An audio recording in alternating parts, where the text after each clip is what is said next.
I do thank you for your time tonight. I apologize, I thought it was JB18. Our superintendent, Ms. Merrick, is at a district on campus tonight at elementary school doing the same presentation. And obviously she couldn't be at both places at one time, so she has me come and fill in. Having said that, I am the co-chair for the PAC for Joshua.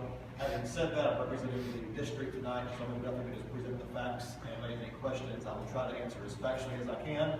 I was told legally, if you have any questions for my opinion, I'll be happy to go across the street and I can speak freely at that point. So I will keep this quick and simple. There are a lot of the exact same things that Stephanie mentioned. I was in the same situation, grew up in Joshua, went there from kindergarten all the way through. Went to TCU, met my wife there, and lived in Fort Worth, Arlington, mid-cities. And once we had kids, we decided it was time to go back to a small town. And I graduated, I swore I would never go back to a small town, especially Joshua. Luckily, I wised up and began to realize, small town life, there is something there. And I've got a daughter that's in 7th grade at Blackfoot Middle School, and a son that's in 4th grade at North Joshua Elementary. So, having said that, let me get into kind of specifics of the process itself. On February 16th, the Joshua ISD unanimously called for a $50 million bond election, called for May 9th.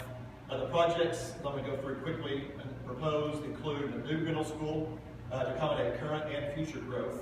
A little bit different, we are looking more forward-looking than Cleveland is right now. Most of where we are currently, we feel pretty good about where we are. The same thing, we know with the toll road coming in, well, it's ending. We are going to be experiencing very quick growth. As one of the main things we'll look at was looking at for future growth primarily. And then catching up our safety and security district-wide and addresses other district improvements as well. There are currently over 1.1 million square feet of education facilities spread across 10 sites with approximately 22 separate structures. Current population since this has gone up, I believe last week we're up to 5,087 as of Friday, or the Thursday of last week. The average age for all facilities in Joshua is 26.5 years, going from 1948 to the newest facility built in 2012. Just like Cleveland did, we had an assessment done before we came in. I was asked to come in and be part of the steering committee at the beginning. We kind of went through the entire assessment of where we all stood with each individual campus and went from there. So the assessment was done. At that point, they made recommendations based on what we had currently. And from that, we kind of formed the bond planning committee and went forward from there. The bond steering committee met 4 times.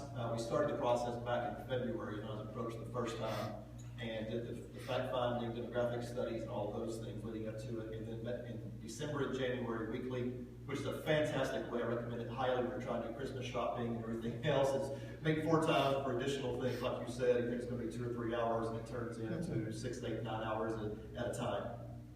We reviewed the bond process, discussed the facility assessment findings, the community survey results, the demographics report, the district financial information, and the overall cost projections as well.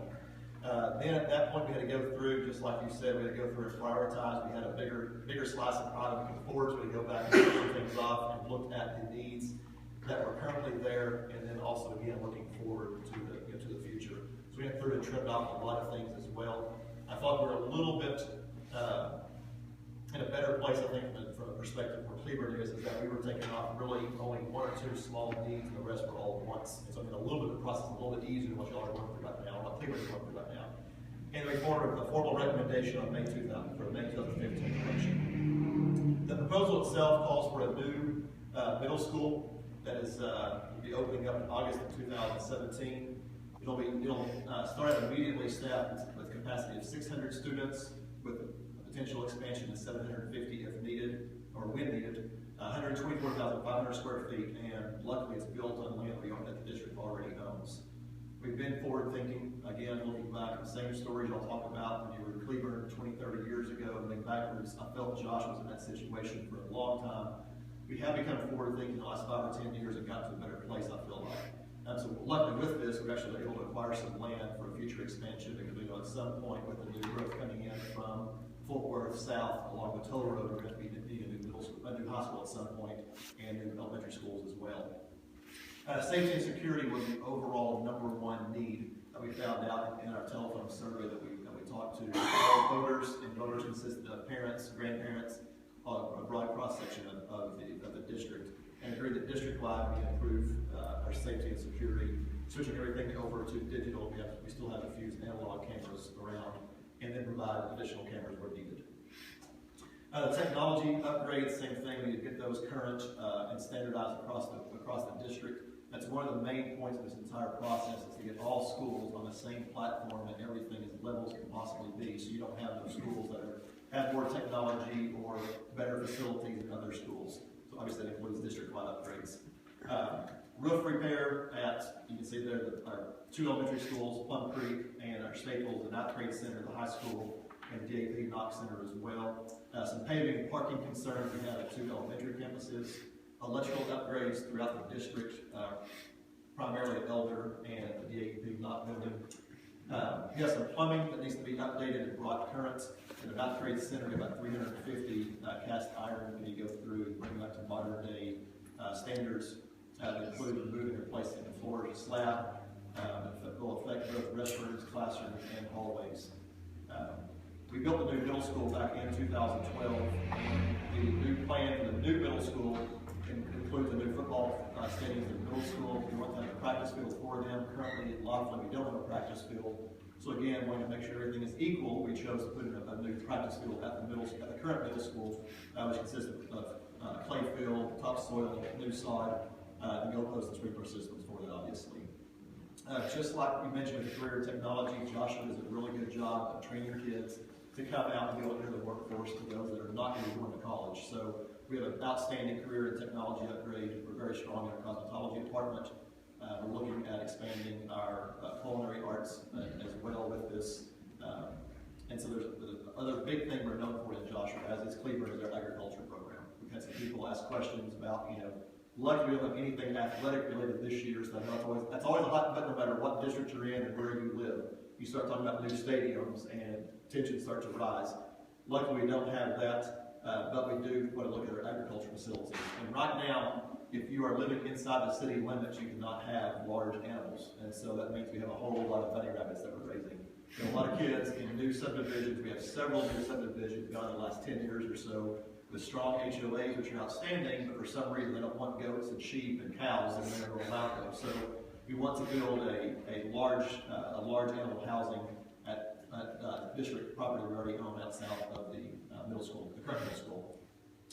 It'll be used for housing animals. There is no classroom space there, and then water and electrical, basically the bare minimum, just simply enough to have some running water for bathrooms, electrical out there to take care of the animals themselves. We need to renovate the locker room in our, somebody mentioned the new high school, I think I'll call it. I call this the new gym, which is actually the old new gym. So we have a new gym. In any case, we have a gym on the site that has not been updated. I walked the facility myself. That's the gym that I got dressed in for basketball when I was a student there. And it's the exact same shower heads we had then, and it's looking pretty bad. It is not ADA compliant, so we need to go through and get that taken care of as well. As far as the tax rate goes, the current school taxes involve 2 figures, the operating and the new bond is 110. All told, it comes up here to $110 for the maintenance operation cost. These are everything the district is responsible for. The 32 cents here is the interest and sinking, obviously used for debt repayment. The bond elections will only affect this INS rate for a total of $1.42. Having said that, this actually is a 15-cent increase based on what we had last year. However, we have 7 cents that are dropping off this calendar year, so in actuality it will be absorbed a little bit easier. It's only an 8-cent increase to bring us out to $1.42. If approved, the estimated maximum tax impact of this bond is anticipated to be a 15-cent increase, which I just said will take us up to $1.57, but in actuality it's going to be closer to like $1.49, so it's only going to be 8 cents more than we're currently paying right now. A taxable home value of $100,000. This represents an increase of $12.50 per month. The average house in Joshua School District is $115,000. It comes out to just a little over $13 per month going forward.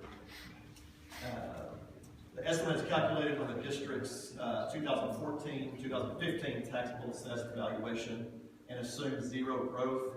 Obviously, if the district grows, the tax impact will be less. And we've been hovering around a 1% growth the last 4 or 5 years. We saw a 5% jump last year. We've always been very, very conservative, not always. The last several years, we've been very, very conservative and know that we're going to continue to grow, and so we feel very, very comfortable we can handle this and absorb this without too much issue going forward. Information I just gave, 115,000, about 1,250, 150,000, 200,000, you can do the math. The same thing, we do have a website, which I'll cover the last slide here, joshuaisd.bond.com. You have a calculator set up, you go in there and find your taxable value, and it tells you exactly what your payment will be. And obviously, the homeowner's exemption for anybody age 65 or above, obviously your taxes are locked in, so there will be no increase for you. So we're really trying to get the grandparents and people that grew up in Joshua to come out and support us because we know it's good for the district, and ultimately it's not going to be costing you anything as far as your own personal taxes. Early voting starts on Monday the 27th. We have, I believe, 9 different dates set up during that time. That can't be right. Yeah, we have some multiple days. At every single campus, we have a campus event followed by early voting on those campuses, and the election day is set up for Saturday, May the 9th.